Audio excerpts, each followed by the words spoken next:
Okay, तो let's continue. Last मैंने जो वीडियो डाली है उसके अंदर मैंने इवन दो ये बात मेंशन कर दी थी कि एनिमल सेल्स के पास टेम्पररी वैक्यूल्स होते हैं, बट ये बात लिखी नहीं थी मैंने। तो यहाँ मैंने अब मेंशन कर दिया, तो जिसने नहीं लिखी थी वो कॉपी कर ले। अच्छा, अब हम चलते हैं प्लाज्मोडेस्माटा की तरफ। What exactly is this thing? हमारे पास नॉर्मली दो सेल्स जब आपस में करीब करीब अटैच होते हैं, क्योंकि ऑब्वियसली सेल्स तो मल्टीपल होते हैं और बेशुमार होते हैं एक चीज के अंदर, अब वो आपस में अपना एक्सचेंज कर सकते हैं मटेरियल्स का। किसके थ्रू कर सकते हैं? प्लाज्मोडेस्माटा के थ्रू कर सकते हैं। होता क्या है कि हमारे पास लेट से एक सेल इस तरह से होता है, ठीक है, और सेकंड सेल कुछ इस तरह से होता है। ये फर्स्ट सेल है हमारा, ठीक है। सेकंड सेल इसी के साथ अटैच होता है कुछ इस तरह से।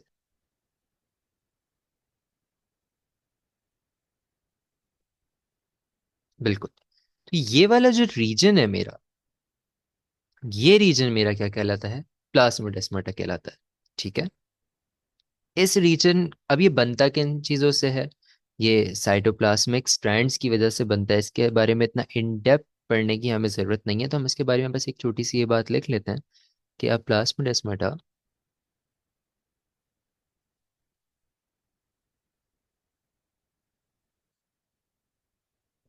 Is made up of cytoplasmic strands.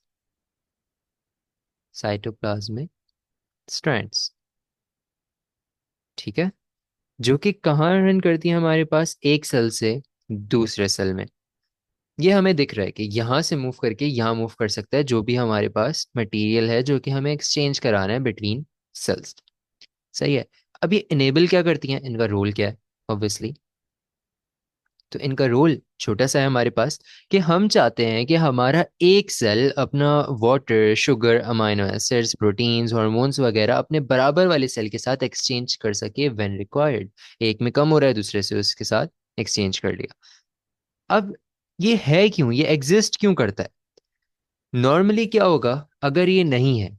ये सेल नॉर्मली एक इस तरह में, अच्छा पूरा सेल नहीं बना रहा, बस मैं इस तरह से बना देता हूँ।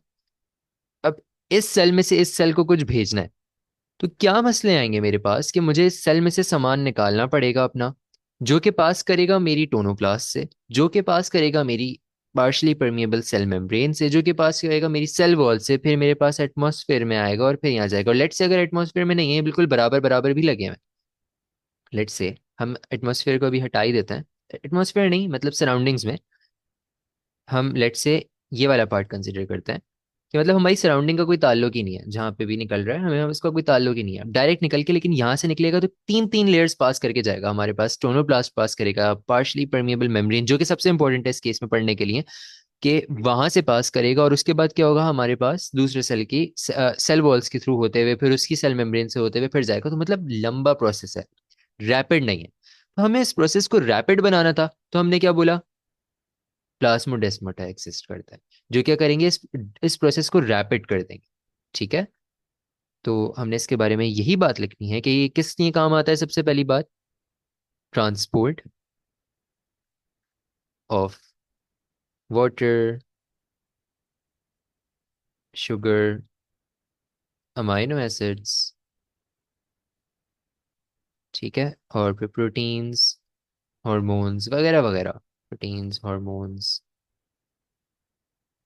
And so on and so, मतलब बिटवीन किसके? अच्छा मैं ये बात मेंशन कर दूं, बिटवीन एडजेसेंट सेल्स।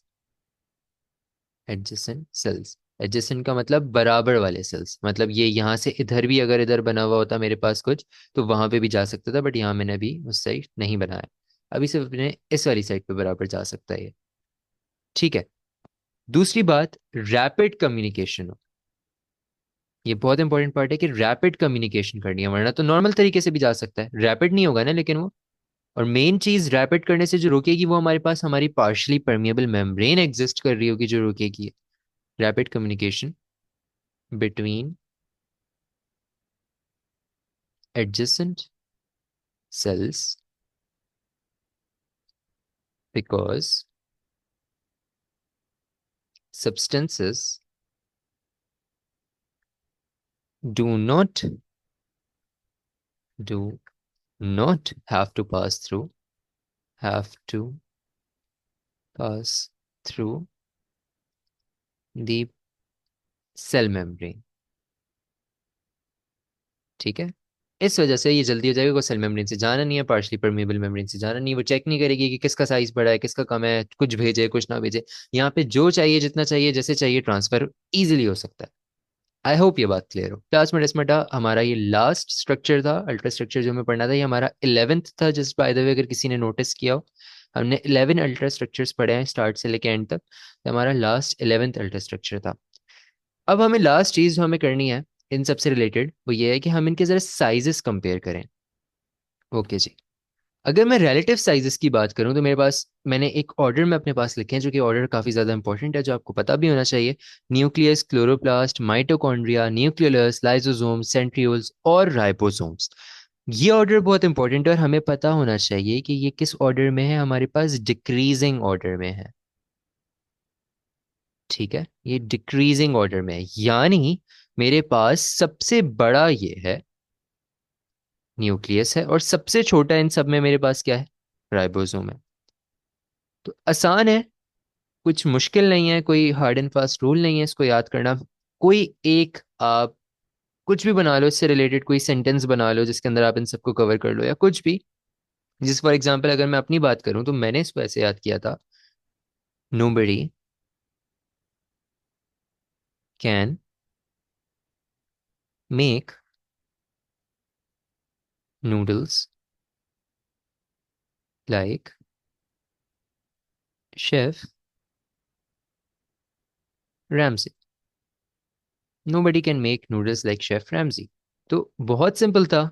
एन से न्यूक्लियस है मेरे पास, सी से मेरे पास क्लोरोप्लास्ट है, एम से माइटोकॉन्ड्रिया है, एन से नूडल्स हैं, एल से लाइसोसोम्स हैं, सी से शेफ है, आर से रेमसी है, आई मीन आर से राइबोसोम्स है।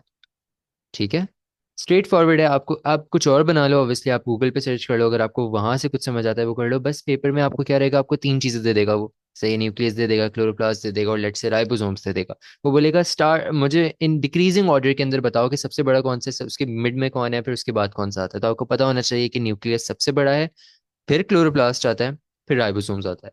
बच्चे यहाँ सबसे ज्यादा गलती किस में करते हैं, जनरली मैंने नोटिस किया है, वो न्यूक्लियस और न्यूक्लियोलस को कंफ्यूज करते हैं बहुत ज्यादा। याद रखना, न्यूक्लियस आपके पास सबसे बड़ी चीज होती है, न्यूक्लियस के बाद आपके पास क्लोरोप्लास्ट आएगा, माइटोकॉन्ड्रिया आएगा, जरा उसके बाद, क्योंकि आपको पता है ये बात, न्यूक्लियस के अंदर न्यूक्लियस होता है, तो इसका मतलब न्यूक्लियस बड़ा है, न्यूक्लियस छोटा है। उसके बाद फिर लाइसोसोम्स हैं, सेंट्रियोल्स, और सबसे छोटी चीज जो कि एस ई आर के ऊपर exist, sorry R E R के ऊपर एग्जिस्ट करती है और नॉर्मली भी फ्रीली सेल के अंदर होती हैं, वो हमारे पास क्या है, राइबोसोम्स। इनके साइजेस, जहां जहां मैंने जिस जिसके साइज मेंशन किया सिर्फ वहां वहां उसके साइज जरूरी हैं। जैसे हमने राइबोसोम्स की बात करी है, हमने न्यूक्लियस की बात करी है, other than that as such कुछ इंपॉर्टेंट नहीं है। नेक्स्ट क्लास में हम, जो हमारी नेक्स्ट वीडियो होगी उसमें हम बैक्टीरियल सेल के ऊपर बात करेंगे। बैक्टीरियल सेल को हम कोशिश करेंगे एक ही क्लास में कवर करें। उसके बाद फिर हम ज़रा यूकैरियोट्स और प्रोकैरियोट्स के ऊपर डिस्कशन करेंगे और फिर मजीद फिर वायरसेस की तरफ जाएंगे। हमारा ये चैप्टर ऑलमोस्ट एंड होने वाला है, ईजी है।